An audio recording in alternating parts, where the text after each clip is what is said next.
Another episode of Logic Made Lucid with Dr. Jacob Waldenmeyer. In the previous episode, we started to bring logic a little bit closer to mathematics when we were talking about the method of concomitant variation, when we were discussing Mills methods and causation. And we started to notice that there are some cases where we can identify cause depending on whether something increases or decreases as correlated with something else increasing or decreasing. And that starts to look a little bit mathematical. And so here, when we talk about probability, we're going to dive even more deeply into questions about to what extent logic can be tied together with mathematical questions. With probability, we have an a priori idea that the probability of an event A, this is called the event A, occurring is the number of conditions in which A occurs, right? So the number and we'll talk about that in a moment, the events, divided by the total number of possible conditions, right? So it's the number of conditions where there's event A, and then divided by the total number of possibilities, right? So really that looks like formulaically the probability of A is the number of conditions in which A can happen divided by the number of possibilities, right? Okay, well, also one of the ways that we acquire this kind of sense, one of the ways that we measure these probabilities is by looking at history, looking at how frequently something has occurred in the past. So the relative frequency theory has us asking about how often something has happened and divided by how often it has the total number of events, right, in which that may have happened, right? So really we're asking about, we're looking at or measuring the frequency of A given the number of events, right? And we'll elaborate more with some examples of this, right? So of both of these cases. So flipping heads with a two-sided coin, we can have an a priori, we can use a priori probability theory to determine that, well, there are two possibilities, there are two outcomes, it's heads or tails, right? So the probability of heads, well, it's going to be 1 out of 2 because there are two occurrences, or I'm sorry, there are two possibilities, and heads is one of those two possibilities. So the probability of heads is simply 1 over 2, or 1/2, or 50% if you want to think of it that way. How about the probability of rolling a 5 when you've got a 6-sided die? Notice I've capitalized 5, and the reason why I've done that is because we'll describe the event as event F, right? Rolling a 5 with a 6-sided die. Well, that probability is 1 out of 6, right? Because 5 is one event, but the total number of possible events is 6, right? So rolling a 5 with a 6-sided die, it's 1 out of 6. Same, drawing a queen from a 52 card deck, right? Well, here there are 4 queens in a 52 card deck, right? So there are 4 events that would result in a queen, right? So 4 results that will result in a queen. But there are 52 possibilities. So the probability of drawing a queen from a 52 card deck is 4 out of 52. Okay? And then another example, the probability of having a birthday in August on a regular year. Of course, we're excluding leap years, and I think you can imagine how the calculation will be different depending on whether it's a leap year. But there are 31 days in August, and there are 365 days in a normal year. So your probability of having a birthday in August, let's call that event A, is 31 divided by 365. Right? And so you work all of these out in percentages. Right? All right, so this is basic principle of probability. The basic idea is the number of events divided by the number of possibilities. The probability calculus has us really very directly mathematizing this. And what we're going to say here is we're going to say that the total probability of all possible events equals 1. And here we're talking about the total probability. So everything that's possible, we're going to say that if you add it all together, it's going to equal 1. And one of the reasons why we say this is because there we are 100% certain that that one of these possible events will happen, but we're taking the total probability of all possible events. And I want to remind you here that we've been talking a lot about logic. And remember, in logic, the value of a statement is either true or false. Well, when we were talking about predicate logic, and there were suggestions that predicate logic resembles in some ways mathematical logic and mathematical theory. Remember, the logical value true can carry a mathematical value of 1, right?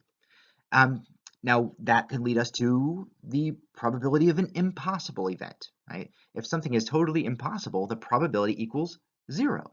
And you might recall that the logical value of false carries a numerical value of 0, right? Okay, now, how about an uncertain event, right, where we are going to calculate the probability? Well, the probability of an uncertain event lies somewhere between 0 and 1, somewhere between false and true. You may be familiar with a principle from quantum mechanics called Heisenberg's uncertainty principle, or or the idea of Schrodinger's cat, where we are, because we're uncertain about an outcome, and we're uncertain about a binary outcome. It's either true or false. The cat is either dead or alive. When we're uncertain about it, well, we can put a kind of number on our uncertainty, and we could consider it for the time being until we actually find out the reality, what actually is the case. We can say that the truth value lies somewhere between 0 and 1. It's an odd, liminal, sometimes counterintuitive way of thinking about truthhood or falsehood or the value of a statement, but nevertheless, it's very, very helpful and very functional and very applicable and very practical to think this way. So the first principle we can look at, the first rule, is restricted conjunction, right? So remember, conjunction refers to and. When we were talking about logic and we were talking about propositions, the logical operator and is a conjunction, right? So when we've got a restricted conjunction, we're talking about the probability of two independent events, right? Two events that occur separately that do not influence one another, but they just occur sort of one after the other. So the probability of two events both occurring is their product. We use multiplication here. So we've got two events, and A and B.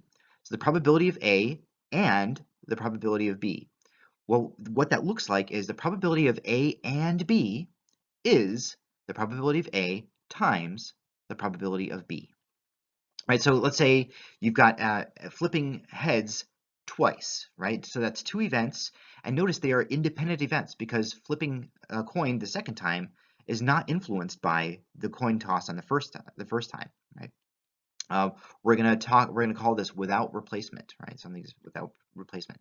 So flipping heads twice, the probability of flipping heads in event 1, the first coin toss, and the probability and heads in the second coin toss, that's the same as 1/2 the probability of H1 times 1/2 the probability of H2. And that's going to be, of course, 1/4. Now, one of the things I want to point out is when we say and we're talking about probability, typically we're going to talk about multiplication. Right? So this is, in a sense, the general idea of restricted conjunction and general conjunction, which we'll talk about in a moment, where we're translating the word and into something that is multiplied. Okay.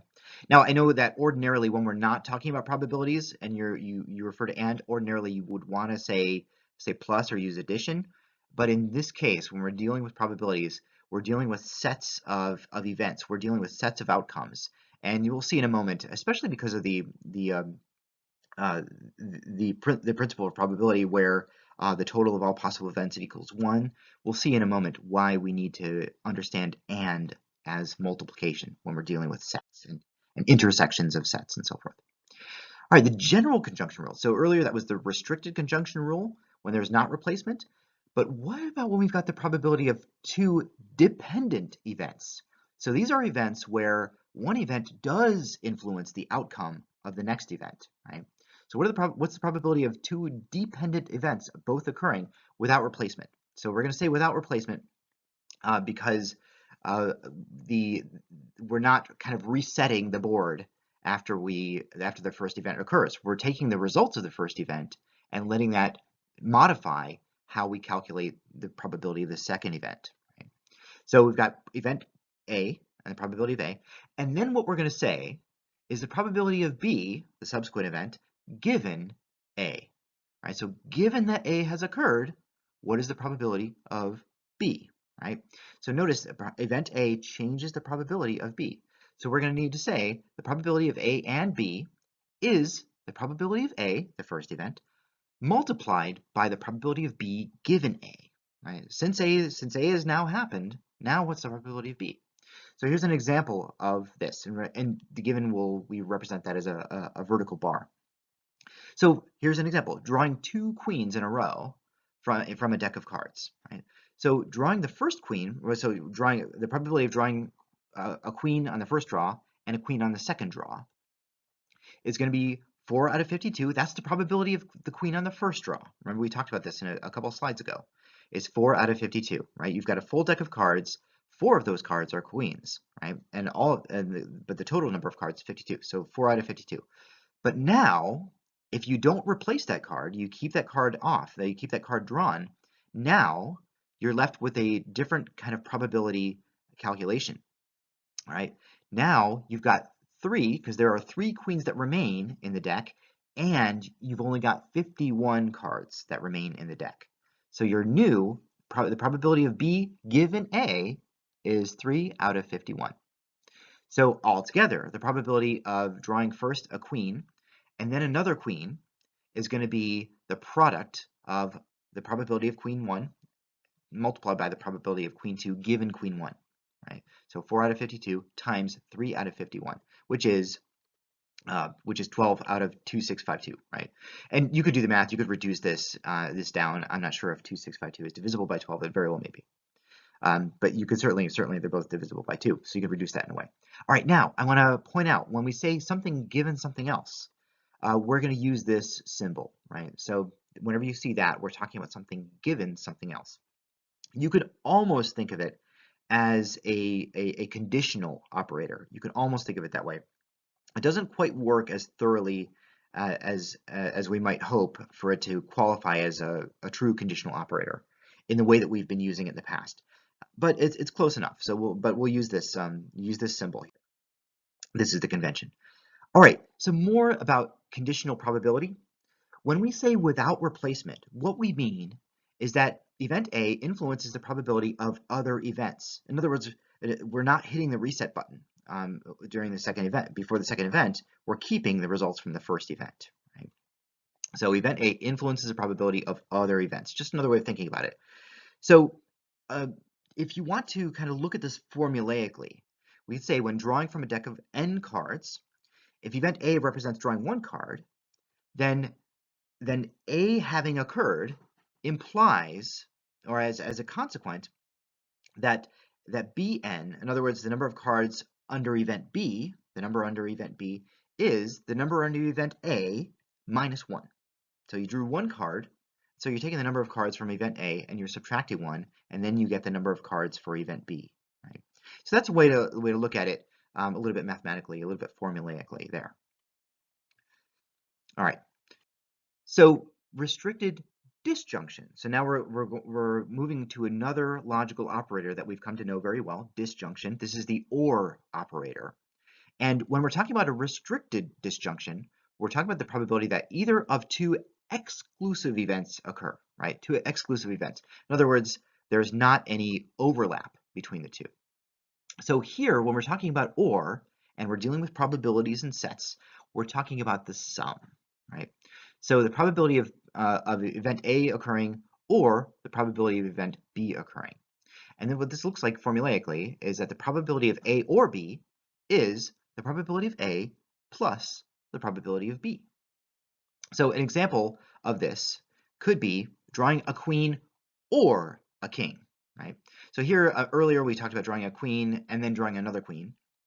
But here we could talk about the probability of drawing a queen or a king. So you've got a full deck of cards, and you'll remember, so the probability of drawing a queen or a king, so Q is event queen and king is event king, or K is event king. Well, we can say 4 out of 52, that's the probability of drawing a queen, plus 4 out of 52, which is the probability of drawing a king. Right? Now notice this is acceptable because it's never going to be the case that in one draw you'll draw, say, both a queen or a king. That's not going to be the case. So they are exclusive events. Either you'll draw a king or a queen, not both on a single draw. So you can add them together. There's not going to be any overlap. There's not going to be any interference. We have a true exclusive relationship between these 2 events. So the probability of drawing a queen or a king is 4 out of 52 plus 4 out of 52. And notice this kind of makes sense intuitively because Well, there are 4 queens and 4 kings, so that's 8 possible events altogether in our desired outcome, divided by 52 total possible outcomes, right? All right, so the result, of course, then the possibility or the probability of drawing a queen or a king in one draw is 8 out of 52. All right. Now, or just as a rule to frame it, when we're talking about or, we're talking about addition. You can combine these, right? So just as we did with propositional logic and with predicate logic, we use these operators that you could actually group together. You could say and something or something, right? So conjunction and disjunction you can combine. So let's say the probability of rolling a 3 or a 4 twice in a row, right? If you've got a die, right, a fair die. Well, probability of rolling a 3 or a 4, let's call that probability of T or F, right? T is rolling a 3, F is rolling a 4. Those are events that I've named that way. Well, that is 1 out of 6, the probability of rolling a 3, plus 1 out of 6, the probability of rolling a 4. And remember, these are exclusive events, right? I can't roll a 3 and a 4 in the same event, right? It's going to be a 3 or a 4. So the probability of rolling a 3 or a 4 is going to be 2 out of 6. There are 2 outcomes out of 6 total probabilities, or total possibilities. All right, now how about doing that twice in a row? Well, here, what we're going to do is we're going to say the probability of T1 or F1, now 1 refers to the first roll, and then times the probability of T2 or F2, right? So in other words, this is saying, what is the probability of rolling a 3 or a 4 and rolling a 3 or a 4 in the next roll, right? So really this is 2 out of 6 times 2 out of 6, because remember we calculated the probability of 3 or a 4, and we're multiplying those two calculations together. So we end up with 4 out of 36. So the probability of rolling a 3 or a 4 twice in a row is 4 out of 36. Right. So look, and this is the relationship between this, right? We had 3 or 4, but then we've had two different events, right? First roll and the second roll. And so if we're asking about one and the other in 2 separate events. Right? Okay, and this is kind of how the numbers kind of correlate to each other. So as a rule, we can think of it this way, right? The probability of T1 or F1 and T2 or F2 is probability of T1 or F1 times the probability of T2 or F2. Now that works out this way when you kind of expand using the rules that we've just described. Okay, general disjunction. So now we talked about restrictive disjunction where the 2 events are mutually exclusive, but general disjunction needs to include the possibility that they could overlap. So here we're talking about the probability that either of 2 events occur, and we're removing the word exclusive because they could be inclusive. And that's going to be their sum minus their product. And we'll explain exactly why that is the case in a number of ways, which I hope will make sense after I've given these visualizations and illustrations. So here we have the probability of A or B is the probability of A plus the probability of B minus the probability of A times the probability of B. That's the formula. Okay, and we're gonna derive that. We're gonna show why it's the case. All right, addition calculates restrictive or exclusive disjunction. But again, if the disjunctions can overlap, in other words, if they could be inclusive of one another, we have to correct for the overlaps overrepresentation. Right? So what we're doing when we add 2 possibly inclusive events is we are including into that sum an overlap, and we need to adjust for that. So we need to subtract that overlap. Let me show you what that looks like. Let me show you what that looks like graphically, right? So let me give you an example of a disjunction in 2 events that is not necessarily exclusive. In other words, with replacement, right? So we are going to hit the reset button after the 2 events. So there's a possibility of the same event occurring twice in a row. Let's say a company owns a car, a truck, a van, and an SUV. And I wanted to try to pick an example that seems a little bit practical, that seems a little bit related to, say, running a business. So you have a car, a truck, a van, and an SUV. And let's say you have an employee that might take one of your vehicles out on a given day and then return the vehicle. And then on the next day, they might take a vehicle out and then return that vehicle. So notice that it is with replacement, right? We are hitting the reset button. So you own a car, a truck, a van, an SUV on 2 separate days. What's the probability that an employee took the car? Now we're on at least one of those days. And again, it occurs with replacement. The car does come back at the end of the day and is available the second day, right? So we're asking about the probability that an employee took the car on either of those days, right? That he took a car on one of those two separate days. Okay, so let's look at all the different possibilities. And this will give us some sense of why that rule that we saw on the previous slide is true. So we've got the possibility that he took the car on both days, C1 and C2. He took the car on day 1 and he took the car on day 2. Okay, well then there's the possibility that he took the car on day 1 but the truck on day 2. And then there's a possibility that he took the car on day 1 and the van on day 2, right? Possibility he took the car on day 1 and the SUV on day 2. How about a possibility that he took the truck on day 1 and the car on day 2? Truck on day 1, truck on day 2, truck on day 1, van on day 2, truck on day 1, SUV on day 2, right? You see the pattern. We're looking at all the possible combinations, right? In more probability theory, we would start to refer to some of these as permutations, because when things can be switched around, there are different combinations of the same set of outcomes. So then there's a possibility that you took the van on day 1 and the car on day 2, right? So you'll notice on the left column, these are all the possibilities that he took the car on day 1, but then on the top row, these are all the events where he took the car on day 2, right? All right, notice there's that overlap in the upper left corner, right? So, and then just carrying through with all the rest of the possibilities. So we have 16 possible combinations, right? Because there are 2 days, and on each of those days, there are 4 different possibilities. So 4, I'm sorry, on each of those 2 days, I'm sorry, on each of those 2 days, there are a number of possibilities. Okay, so 4 by 4, we have 16 total possibilities when we consider both days. Okay. So the probability that he took the first car is on day 1. I'm sorry, the probability he took the car on day 1 is 1 out of 4. Right? We can see this visually, right? So because we have 1/4 of all of these possibilities include that he took the car on day 1. All right, how about the probability that he took the car on day 2? Well, the probability that he took the car on day 2 is, again, 1 out of 4. These are all the events where he took the car on day 2. So now, ordinarily, when we had talked about about conjunction and disjunction, we had talked about the idea of saying the possibility that the probability that took the car on day 1 or day 2, that's going to be the sum, right? 1/4 plus 1/4, right? And so that's ordinarily what we're looking at. But notice what we've done. You can see that there is this outcome, that he took the car on day 1 and that he took the car on day 2, that's counted twice in this addition, right? So, but however, this event that he took, this pair of events, car 1 and car 2, that could only occur, that there's only one occurrence of that. There's only one possibility. So we double counted it when we were adding. When we're using this disjunction rule.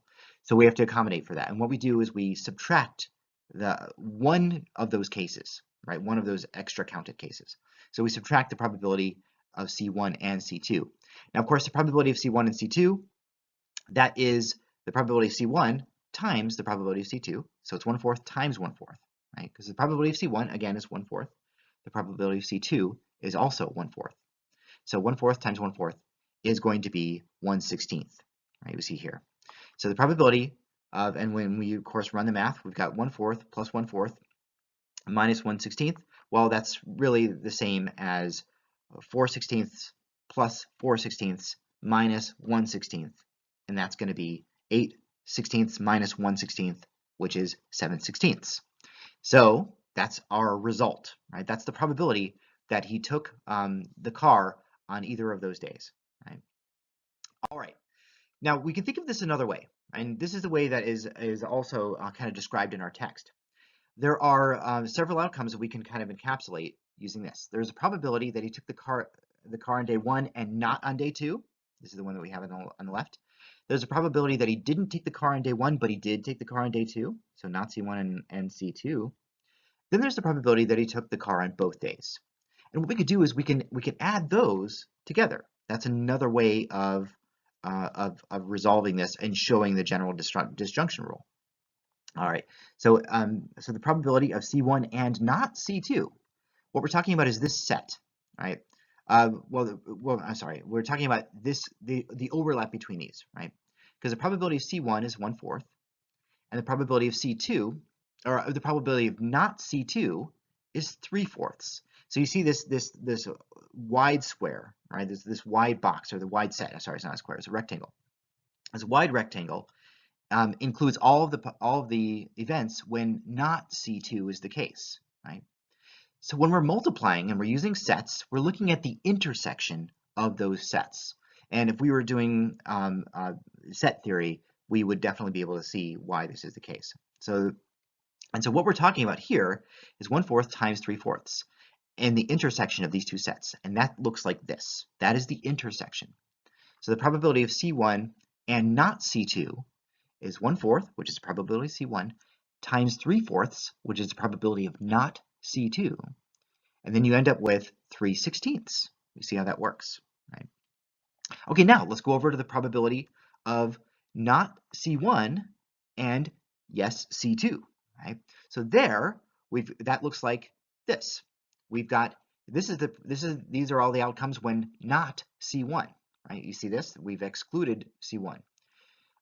And C2. So there's the overlap between these two sets, right? And so the intersection between those two sets, is 1/4, right? So that's the probability of not C. Whoops, that's the probability of C2 times the probability of not C1, which is the same outcome. It's this. This is the overlap. Right? Okay. Well, now we've got one more possibility, one more event, and that is when he took the car on both days, the probability of C1 and C2. And that, of course, is going to be this final square, right? And that is easily calculated. The probability of C1 and the probability of C2 is both 1/4. So you multiply those together, and you end up with 1/16. And voila, we've got 3/16 plus 3/16 plus 1/16, right? And we get the same answer, 7/16. Right? So in this way that we've approached the same problem, we've looked at it in terms of all the possibilities related to what could be C and what could not be C. Right? It's a slightly different approach than last time. Now, you may notice that there's a connection between those, because when we say not C, well, we're using negation. And in the earlier example, the earlier approach, we had a subtraction, right? We subtracted something. And this can lead us to what we would call the negation rule. So remember what we had talked about in the beginning in the probability calculus, the total probability of all possible events equals 1, right? We're reminded about that. Okay, well, that means that the probability of A or not A is therefore 1. Any event you have added to the probability of that event not happening is going to be a total of 1. Right? Now, this also follows a rule that we might use in logic called the law of the excluded middle. When you've got A or not A, there's no in between. Right? It's kind of binary. Right? It's either yes or no. Right? Yeah. So the probability of A or not A is therefore 1. Well, what we can do then, there's 100% certainty that either A or not A, and this has been the case everywhere that we've looked so far. So that means the probability of A or not A is, well, the probability, remember we can use the disjunction rule, that the probability of A plus the probability of not A is going to be equal to 1. Right? These are all the possibilities, right? Probability of A and the probability of not A, add those probabilities together, you get 1. And this is just inevitably the case. Right? Well, using a little bit of algebra, all we have to do then is subtract, put the probability of A on the other side, and we end up with, or a probability of not A on the other side. Well, we can say the probability of A is 1 minus the probability of not A. And conversely, we could do the same thing the other way around. We could say the probability of not A is 1 minus the probability of A. So simply algebraically, this is the negation rule. And in a sense, if we were to think about this, you've probably done this in your head many times, right? So if you say, for example, that the chances of some sort of outcome, the chance that somebody will make it to work on time or something like that. If you say that there's an 80% chance that they'll make it to work on time, well, that means that there's a 20% chance that they won't make it to work on time, right? You just simply subtract the 80% from 1, you get 20%, right? 20% is the remainder of that 100% possibility. So the negation rule hopefully is pretty straightforward, right? It shouldn't be very difficult. However, not however, but is very useful when it's easier to determine not A than it is to determine A, right? When you know the probability of something not happening, well then, and if you know that with greater certainty than the probability of something happening, when you say, oh yeah, well we know the probability of not happening, well, piece of cake. Then all you have to do is subtract that from 1, then you get the probability of it happening, right? So it's useful again when we are confident about not A, we're confident about the negation, and then we can use the negation rule to get the probability of the event occurring. All right, now we can combine the negation and general disjunction. Remember the general disjunction rule where we had to subtract there? Well, let's derive that. We had what we ended up with in the second example where we've got A or B is the probability of A times the probability of B, the probability of A and not B, plus the probability of not A and B. Again, we're looking at all the combinations, plus the probability of A and B, right?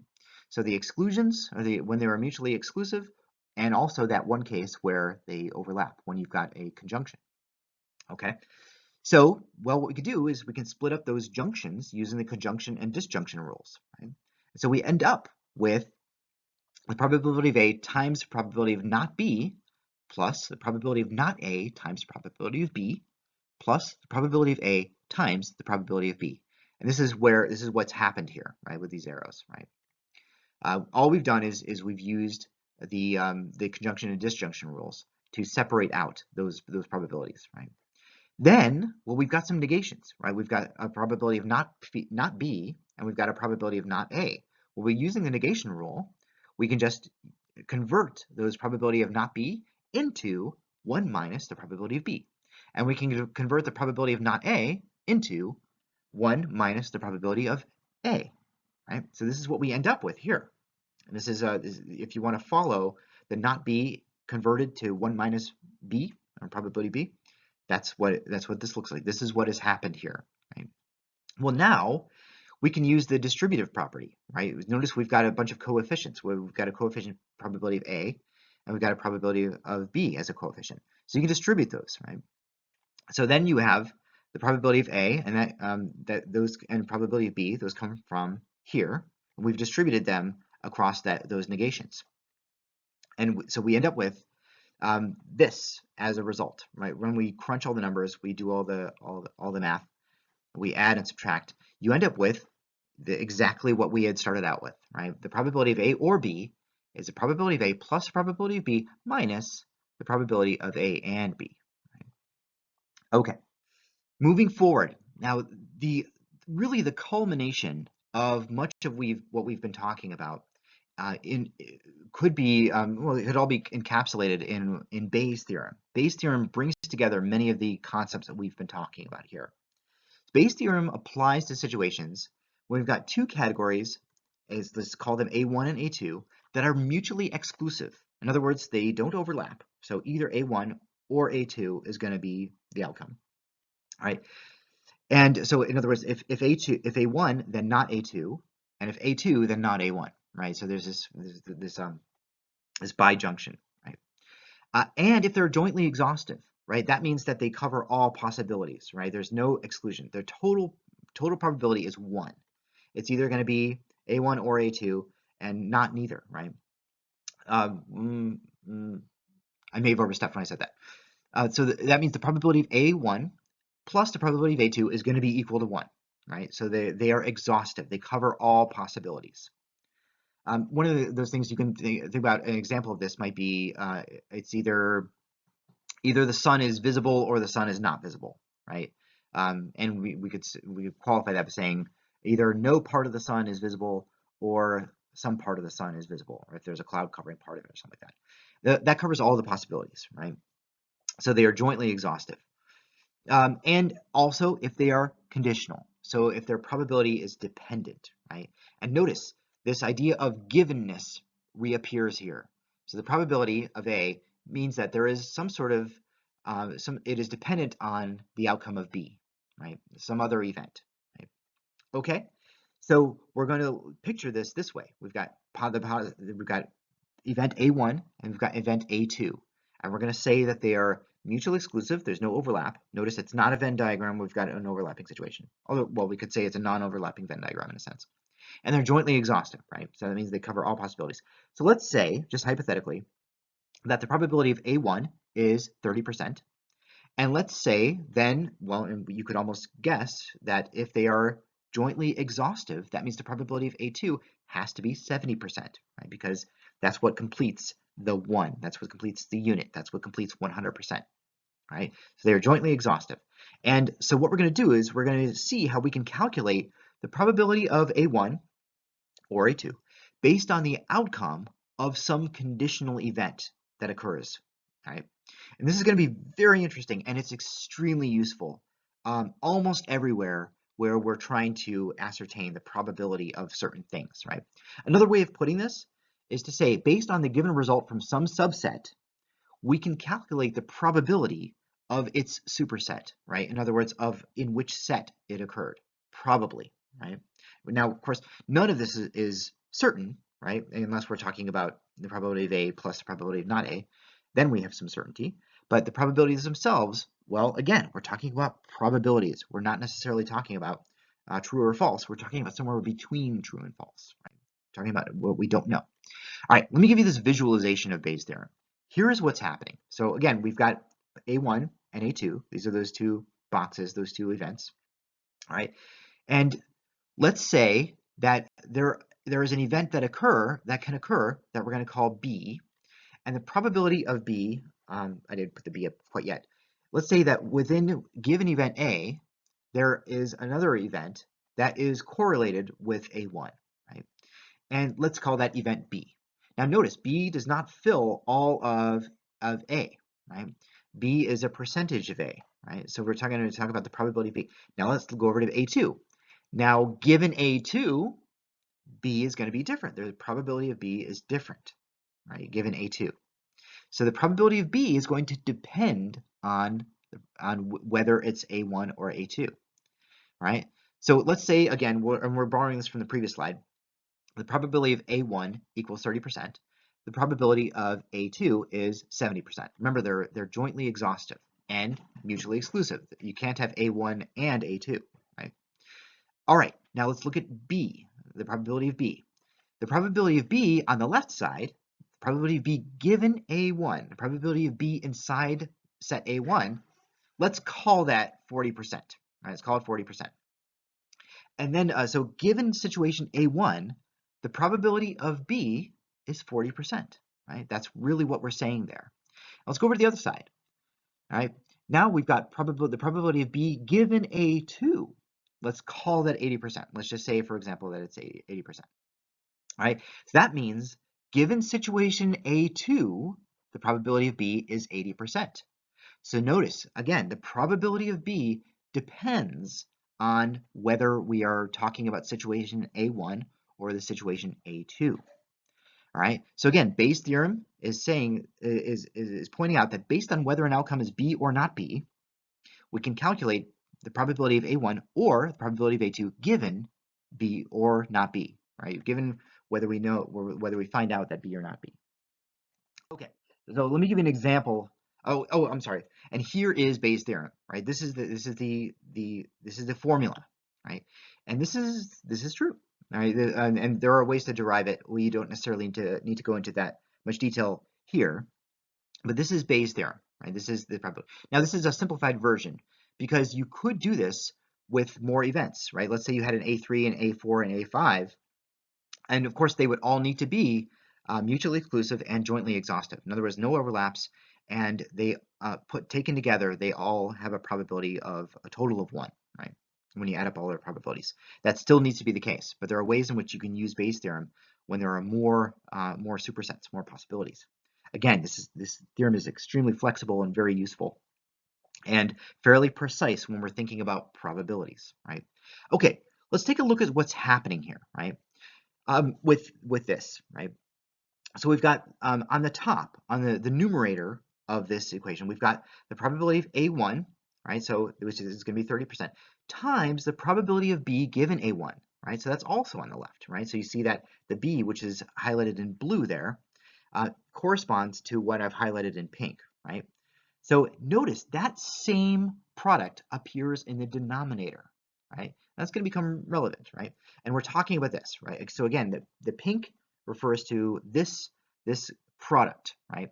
Probability of A1 times the probability of B given A1, B inside A1. Okay, now look at this other number. This other number is this product. This other number is the probability of A2 multiplied by the probability of B given A2, right? The probability of B on the right side, right? And look what's happening with this whole formula. You've got the probability, if we're, notice on the far left, right, in the far left equation, we're trying to find the probability of A1 given B, right? Okay, so we want to find we want to find whether whether A1 was the event that took place. We're trying to figure that out. Or not whether, but how likely it is, right? Not whether, because we're not talking about true versus false, we're talking about probabilities, right? So we've got in the numerator, probability A1 times probability B. So you know that we're going to be doing something with that, because we are talking about A1 and B, all right? But that's divided by all the possibilities that involve B, right? So that, and all the possibilities that involve B are probability of A1 times B times probability of B given A1 plus, and again, we're including all the possibilities. So either A1 or A2 and B or, B and B. So the probability of A2 times the probability of B given A2 also needs to be included in all of the possibilities there for B, for outcome B. So really, we're talking about what Bayes' theorem discusses or addresses or calculates is that fraction, right? That proportion the fraction of that outcome in pink over the total outcome of the pink and the orange, right? We're talking about that ratio, right? Okay. So this is Bayes' theorem. Let's talk about an example, right? How we might use Bayes' theorem. And this, I think, will give you a little bit more of an understanding of, well, first of all, how it can be used, but second of all, why it is meaningful and why it's correct, right? So let's say we have a question. Let's say there's a traffic fatality, right? So there's some sort of accident on the road that resulted in somebody's death, right? What is the probability that a given traffic fatality occurred on a motorcycle, right? Let's say we want to ask that. So let's label our sets. Let's say the set on the left is an event where it occurred on a motorcycle. And let's say on the right, we've got everything else, all other vehicles, right? So alternative vehicles that are not motorcycles.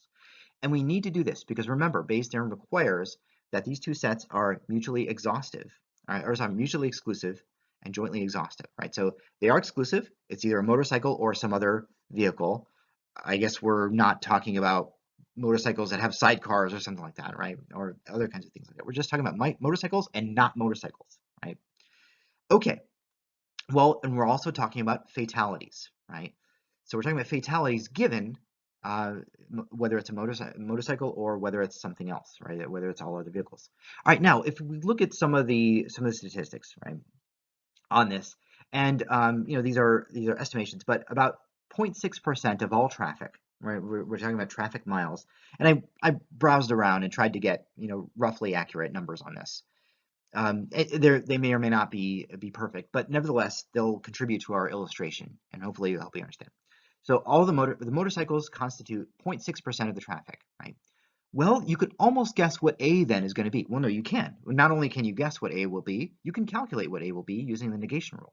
Because again, they have to be jointly exhaustive, and that means that A has to accommodate all of the other traffic, right? So A then is 99.4% of traffic, Now, if we want to put that in terms of a probability, if you're looking at traffic, if you're looking at a vehicle on the road, there's a 0.6% chance that that vehicle will be a motorcycle, and there's a 99.4% chance that what you're looking at on the road, that vehicle, is something else other than a motorcycle. Okay. All right. Now, the probability of a fatality given somebody's riding a motorcycle, right? This is also something that can be looked up and researched. And again, it may very well be that the number is not quite accurate, but nevertheless, it'll help to illustrate. So what we're looking at here is the probability that somebody experiences a traffic fatality while riding a motorcycle. Right? So if you're riding a motorcycle, this is your chance that you will get in an accident and die. Right? I know it's kind of morbid, but you know, it illustrates the point. And of course, when we're thinking about, let's say you have an insurance company and you're trying to figure out the likelihood that somebody or somebody's risk of having a fatality, right? If you learn that they ride a motorcycle regularly, you may factor in, I don't know, depending on whether they're allowed to do this or whether the actuarials or the mathematicians will include that. They may notice that. Okay, so the probability of a fatality given somebody rode a motorcycle is 0.025%. Right? Now notice this is not a 0.025 altogether. This is 0.025%, so it's significantly less than 1%, right, of chance of dying on a motorcycle. All right, how about your probability of dying in a traffic fatality when you're in a vehicle that's anything other than a motorcycle? Well, your probability, the odds of dying in traffic when you're not in a motorcycle is 0.0008%. Okay, so that's F given M, your fatality given a motorcycle, and your probability of fatality given not a motorcycle. And let's just depict that in the same way that we depicted the previous proportions here. All right, now not drawn to scale, obviously, right? So, and obviously between M and A, right? If M is only 0.6%, it's going to be really tiny, right? It's going to be very small. But I wanted to retain the rough proportions of the previous illustration, just so that you can continue to kind of grasp in your head what's happening with Bayes' theorem. So again, we've got the probability of somebody riding a motorcycle. That's 0.6%. So we're just basically converting the 0.6% of traffic into the probability that given traffic was a motorcycle. Really, we're using that frequency rule that we had talked about in the very beginning of this session. Okay, and here's the probability that somebody was not riding a motorcycle. Some of the probability somebody was in some kind of alternative vehicle, and that's 99.4%. Okay. All right, now here we're just kind of importing or transporting what is the probability of a fatality given motorcycle is 0.025%, and the probability of a fatality given all other vehicles, non-motorcycle, is 0.0008%. Okay, well now we have everything we need if we want to ask what is the probability that a given traffic fatality occurred on a motorcycle. Well, what we were asking is, what is the probability of M given F, right? So earlier, notice the other measurements. We had the probability of F given M. Well, let's say there is some sort of traffic fatality, and we don't know whether it's a motorcycle or whether it's something else. Well, we can ask, well, okay, let's say you hear about some traffic fatality. And then, I don't know, somebody comments and says, oh, it's probably a motorcycle. Well, we can calculate that probability of whether it was a motorcycle when we learn about a traffic accident. And again, we don't know. We didn't hear about whether it was a motorcycle or not. We just heard that there was a traffic fatality. And so we can say, well, what's the likelihood that it was a motorcycle, given all this information we have? Bayes' theorem allows us to calculate that probability. Again, its elegance cannot be overstated. Okay, so here we have the probability of M given F, the probability that it was a motorcycle given there was a fatality, right? So we know there was a fatality, but what's the likelihood that there was a motorcycle? And here's Bayes' theorem, and this is exactly the same structure as in the previous slide. We're going to have the probability that it was a motorcycle times the probability that it was a fatality given that it was a motorcycle, divided by that same product, probability M times the probability of F given M, plus the other side, right? So we're looking at all the possibilities when there's a fatality, right? Plus the probability of A times the probability of F given A, right? And you just plug in the numbers and you end up with this, right? 0.6 times 0.025, right? And this is exactly probability of m times the probability of f given m, right? Divided by 0.6 times 0.025, right? This is the same value here. And then add plus 99.4 times 0.0008, right? This is exactly what is happening here.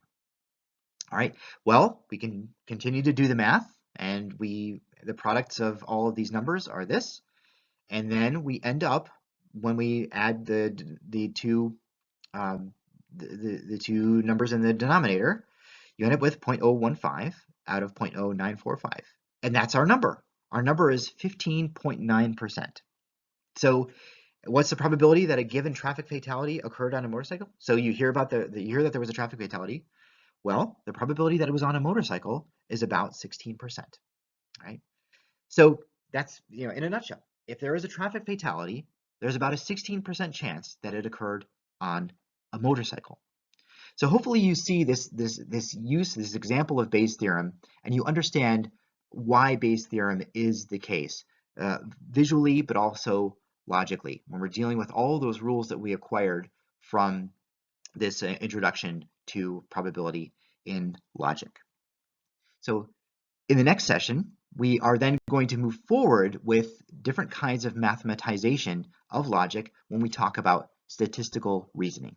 So look forward to seeing you in that video.